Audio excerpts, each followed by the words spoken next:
Bonjour Rav, on est venu à Jérusalem au Kotel pour prier pour tous les gens qui nous ont envoyé des messages pour des brachot, etc. Et il y a une Tous ceux question, qui nous soutiennent. et surtout ceux qui nous soutiennent, et il y a une question qui me vient à l'esprit, donc je voulais vous la poser. Après toutes ces éliminations qu'il y a au Hezbollah, au Hamas, maintenant à Téhéran, qu'est-ce que vous pensez? On est proche d'une troisième guerre mondiale ou pas?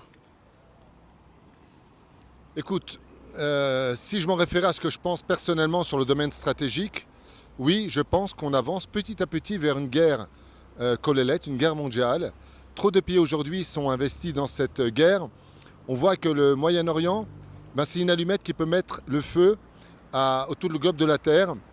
Et selon ce que je vois et ce que je comprends, oui, on risque d'aller vraiment vers une guerre mondiale. En tout cas, ça pourrait démarrer du jour au lendemain. Que Dieu nous protège et protège notre peuple. Ceci étant, par rapport aux éliminations et tout ce qu'on est en train de vivre, bien d'exterminer des terroristes, des gens qui sont les ennemis de notre nation, reconnus par l'ONU, reconnus de par son avancée, un pays démocratique au Moyen-Orient, eh bien, il faut que les gens le sachent. Mais on ne fait pas la guerre avec des bonbons. On est attaqué toute la journée, on reçoit des missiles toute la journée. On a des morts, on a des civils qui sont bombardés de façon aveugle.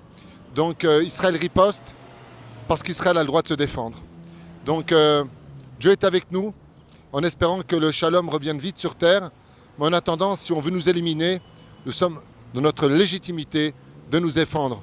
Donc merci à ceux qui étudient la Torah parce qu'ils amènent un dôme de spiritualité qui nous protège et que Dieu bénisse nos chayalim parce qu'ils font un travail sur le terrain qui apporte Baruch Hashem des réponses et qui nous donne ce plaisir extraordinaire. Tu vois, on est à Jérusalem. Waouh, c'est magnifique. Capitale de tous les cœurs juifs. On peut dire qu'on se sent vraiment bien ici. Que Dieu bénisse notre peuple et que Bezrat Hashem, il libère tous nos otages. On les aime, on prie pour eux, même si on ne les connaît pas.